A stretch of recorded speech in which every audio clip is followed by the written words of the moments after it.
Good morning Moumita's world family. আশা করি তোমরা সবাই খুব ভালো আছো। আজকে রবিবার, আর দেখো সকাল সকাল আমি কত রকমের মাছ কিনেছি। মার আসার কথা আছে, তো আমার মা এই মাছগুলো খেতে খুব ভালোবাসে, তো সেই কারণে আজকে অনেক রকমের মাছ কেনা। আর এখানে আজকে রবিবারের টিফিনে পেটাই পরোটা আর ঘুগনি। তো চলো তাড়াতাড়ি টিফিনটা করে আবার রান্নাবান্নার ব্যবস্থা করতে হবে।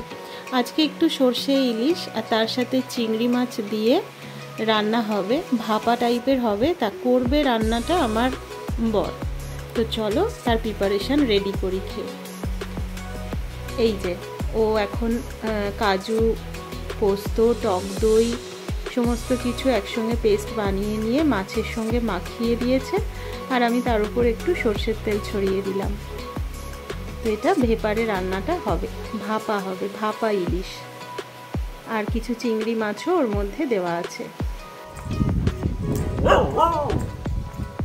সব বেরিয়ে পড়েছে।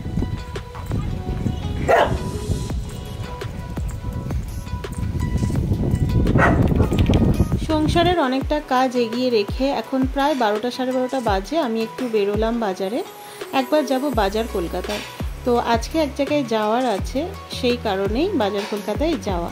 তো পরে তোমাদের সাথে শেয়ার করছি, আগে চলো কেনাকাটাটা করে নিই।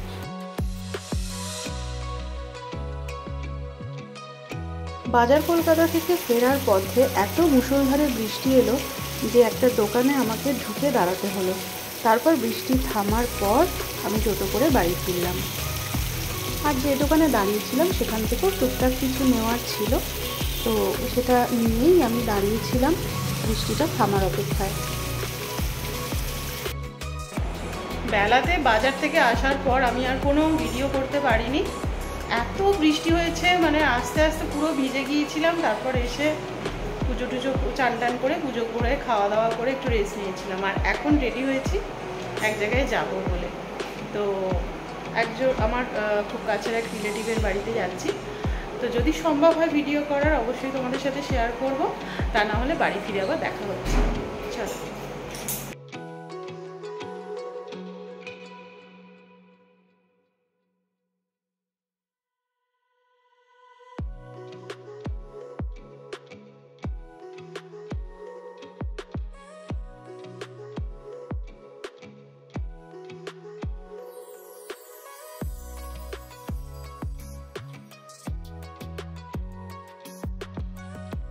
এখন চলে এসেছি আমরা মাকড়দার কাছে।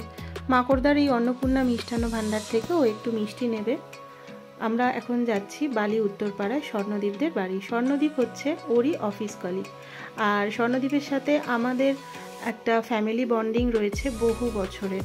স্বর্ণদীপ ডোমজুড়ে অনেকবার এসছে আমাদের বাড়িতে, আর স্বর্ণদীপের ওয়াইফ অলি আমার ছোট বোনের মতো, তো ও এসেছে আমার বাড়িতে অনেকবার। কিন্তু এত বছর হয়ে গিয়েছে আমরা একবারও স্বর্ণদীপদের বাড়িতে যাইনি, বহুবার বলার পরেও। তো আজকে একটা সুখবর আছে, যে সুখবরটা তোমাদেরকে আমি পরে জানাচ্ছি। তো ঝটপট মিষ্টিটা নিয়ে গাড়িতে উঠে পড়ুকো। তারপর চলো, অনেকটা পথ যাওয়া বাকি আছে, যেতে যেতে তোমাদেরকে সব গল্পটা করছি।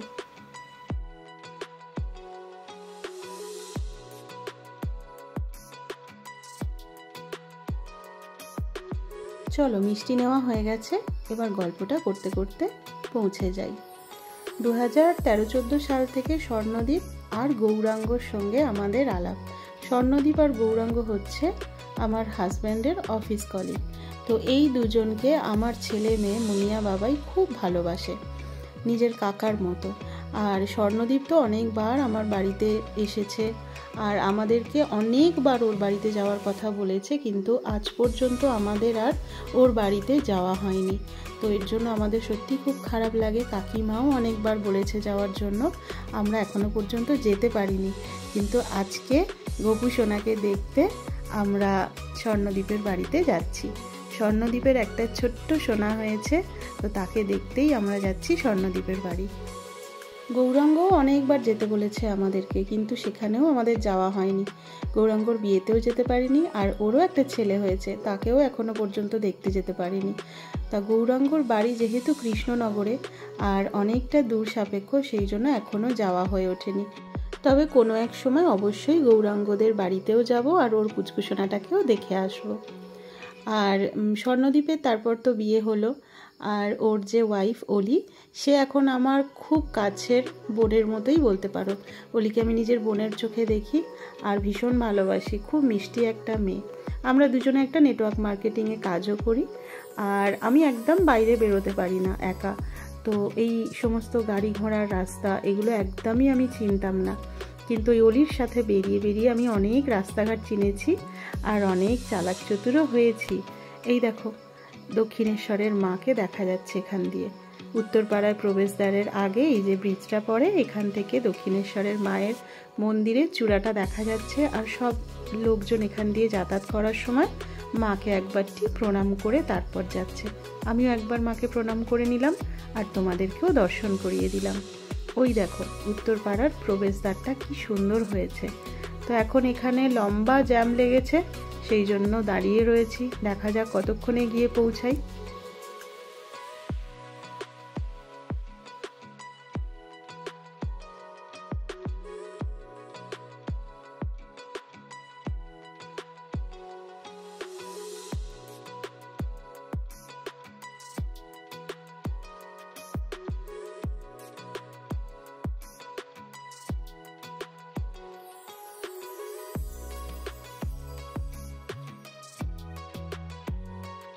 আর এই দেখো এখানে কত বড় একটা প্যান্ডেল করে মা তারার পুজো হচ্ছে।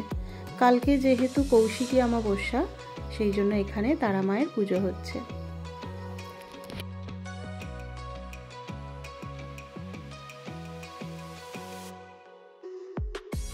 আর এখন সব জায়গায় একটাই কলরব, জাস্টিস ফর আরজি কর। তো এটা এখন কত দিন চলবে, যতদিন না সুবিচার হয় মানুষের মনেও শান্তি নেই। তো এই যে আমরা চলে এসেছি এখন উত্তরপাড়ার লাইব্রেরির কাছে। প্রায় 15-20 মিনিট ধরে লাইব্রেরির কাছে দাঁড়িয়েই আছি, গাড়ি আর এগোয় না।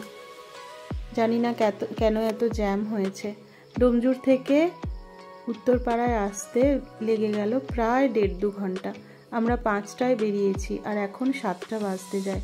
পুচকুসোনাটাকে দেখার জন্য মনটা ভীষণ ছটফট করছে। চলো আমরা অনেকটা পথ চলে এসেছি, আর ওই যে দূরে বাইক নিয়ে যাচ্ছে দেখো নীল গেঞ্জি পরে, ওটা হচ্ছে স্বর্ণদ্বীপ। তো ওই পথ দেখিয়ে আমাদের নিয়ে যাচ্ছে।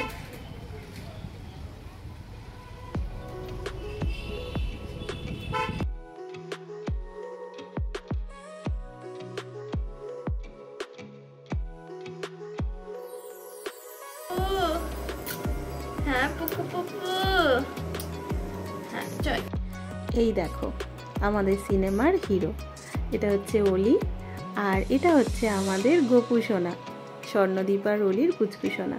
এত কিউট হয়েছে যে ওকে ছেড়ে আমাদের আসতেই ইচ্ছে করছিল না। আর এটা এভারগ্রিন কাকিমা, স্বর্ণদ্বীপের মা। আর এই যে আমাদের গোপুসোনার বাবা স্বর্ণদ্বীপ, এতক্ষণ বেশ কথা বলছিল, যেই আমি ক্যামেরা ধরলাম অমনি সঙ্গে সঙ্গে চুপ করে গেল বেটা।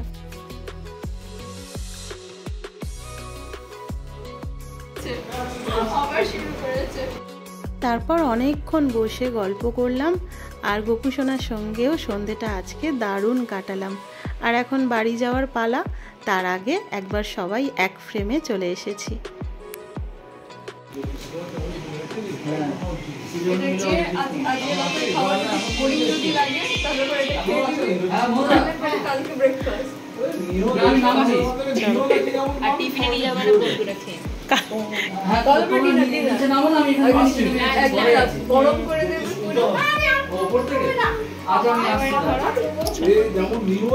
আবার ছালা বেঁধে নিয়ে যাচ্ছে।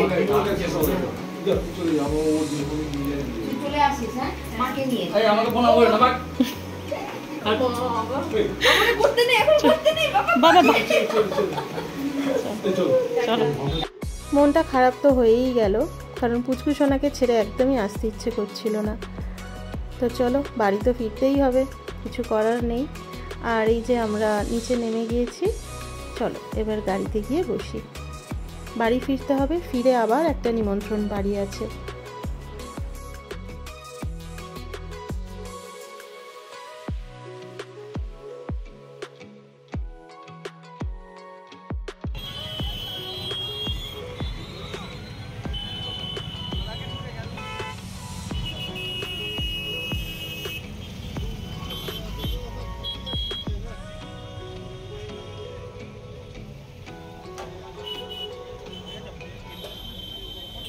আরেকবার ওকে মিষ্টি দোকানে নামতে হলো, কারণ গিয়েই আবার পাশের বাড়িতে রান্না পুজো বাড়ির নিমন্ত্রণ রয়েছে। তো যাওয়ার জন্য একটু মিষ্টি কিনে নেব। এদেশীয়দের ভাদ্র মাসে রান্না পুজোর একটা রীতি রয়েছে।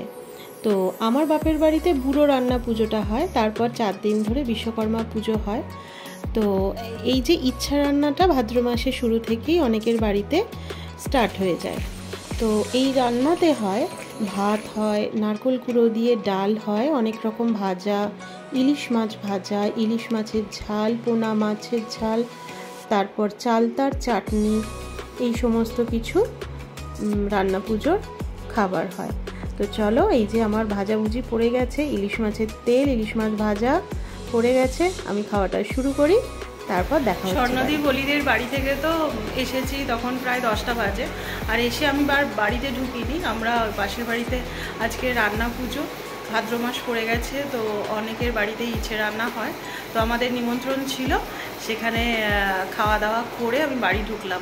আর স্বর্ণদীপ বলি কাকিমা ওখানে মানে খাওয়ার যা অ্যারেঞ্জমেন্ট করেছিল সমস্ত প্যাক করে দিয়ে দিয়েছে, প্রচুর মিষ্টি খাইয়েছে, তারপর কোল্ড ড্রিঙ্কস, তারপর এখানে কত খাবার পাঠিয়েছে তোমাদের দেখাচ্ছি। দেখো, এই যে চাউমিন থেকে নিয়ে এসেছে, দেখো এটা একটা চপস্টিক, দেখো কত চাউমিন নিয়ে এসেছে। দেখো স্বর্ণদীপটা পুরো পাগল, এই দেখো।